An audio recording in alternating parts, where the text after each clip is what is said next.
अस्सलाम वालेकुम, good morning dear all student.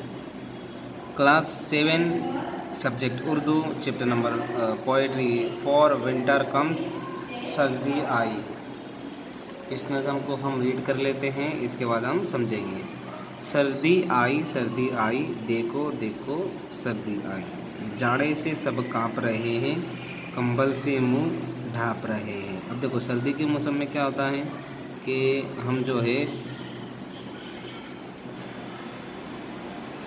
जाड़े से सब काँप रहे हैं। अब सर्दी के मौसम में हम देखते हैं कि जो बाहर का माहौल हो जाता है धुआं धुआं जैसा हमको दिखाई देता है, बर्फ़ जैसा। तो हमें बहुत ठंड लगती है और हम काँपने लग जाते हैं। कंबल से मुंह ढाँप लेते हैं। कंबल यानी कंबल से क्या करते हैं, हम अपने आप को ढक लेते हैं। कंबल यानी सर्दी से बचने का एक ऊनी कपड़ा, उसे हम क्या है मुंह पे ढक लेते हैं। काँपे सभी थर थर थर थर, जिस दम पछुआ चलता सरसर। अडाला कोहरे ने डेरा, छाया है हर सिमत अंधेरा। छाए जब जाड़े में बादल और बड़ी जाड़े की हलचल। सर्दी ने एक आफत ढाई, कैसी यारो सर्दी आई। राज हवा ने ली अंगड़ाई, सर्दी आई।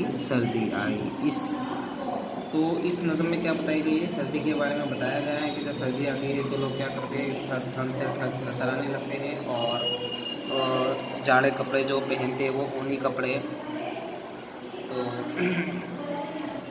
और सर्दी के मौसम में क्या होता है, जो ऐसा धुएं जैसा जो है मौसम हो जाता है, बाहर शबनम जिसको हम कहते हैं। तो यही इस नज़म में बताया गया है सर्दी के बारे में। और इस नज़म के शायर हैं याकूब हुसैन राज।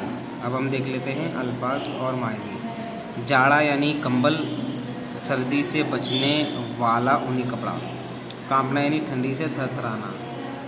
घोरा, जाड़े के मौसम में फिज़ा में धुआं जैसा होता है। आफत यानी मुसीबत। यार यानी दोस्त। बादल यानी क्लाउड्स। चलिए तो प्यारे बच्चों, अब हमें कुछ सवाल के जवाब करने हैं। मैं तो करवाऊंगा ही, आपको पहले ये प्रैक्टिस करनी है। सब लोग क्यों काँप रहे थे, तो सब लोग ठंडी सर्दी की वजह से काँप रहे थे। हर सिमत अंधेरा क्यों छा गया था, तो हर सिमत कोहरा छा गया था, इसलिए हर तरफ क्या आ गया था, अंधेरा। किसने चीज़ ने आफत ढाई, सर्दी ने। तो सर्दी ने आफत ढाई, इसका आंसर। खाली जगह भरिए और शेर मुकम्मल कीजिए। अब ये शेर आपको कैसे मुकम्मल करने हैं, इस नज़म को यहाँ पर ये जो लिख दिया गया है, जाड़े से काँप रहे हैं, तो यहाँ पे हमें जाड़े से काँप रहे हैं तो उसके आगे इस नज़म को देखना है और फिर ये जो हमें ये सेंटेंस दिया गया है इससे मैच करके हमको ये फिलअप करना है। नेक्स्ट, जाड़े से सब काँप रहे थे, छाया हर सिमत क्या अंधेरा, और बड़ी जाड़े की हलचल। लफ्ज़ों की मश्क, क्या करना है हमें, दर्ज झेल अल्फाज को सही इमला से लिखिए। चलिए, ये गलत दिया हुआ है, हमें से स्पेलिंग को राइट करनी है। तो कंबल को हम ऐसे लिखते हैं, थर थर तो हम थर थर को ऐसे लिखते हैं। हलचल तो हम हलचल को कैसे लिखते हैं, ऐसे। सर्दी तो सर्दी को हम सीन से लिखते हैं। आफत तो आफत को अलिमत आ से लिखते हैं।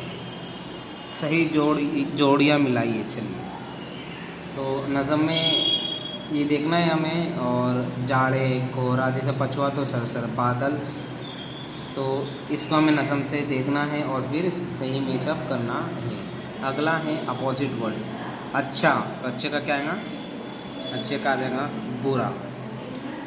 मोटा तो क्या आ जाएगा, पतला। साफ, गंदा। नेक, बद। इस तरह से क्वाइद, ग्रामर। हम मायने अल्फाज, सेनोनाइम, वो अल्फाज जो एक ही जैसे मायने रखते हो वो या मुतरादिफ अल्फाज कहलाते हैं, अल्फाज मायने कहलाते हैं। जिसका मीनिंग सेम आते हो ऐसे वर्ड को हम क्या बोलते हैं, सिनोनाइम यानी हम मायने अल्फाज। जैसे दिन, रोज़, घर, खाना, जुल्मत, अंधेरा। मुतज़ाद अल्फाज यानी जो अपोजिट हो वो अल्फाज जो एक जैसे मायने नहीं रखते बल्कि एतबार से एक दूसरे की ज़िद पर होते हो या उल्टे हो, वो क्या कहलाते हैं, मुतज़ाद अल्फाज।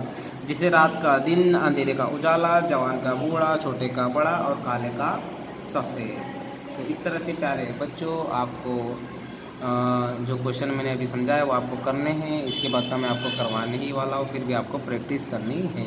अल्लाह हाफिज़, बाय, टेक केयर।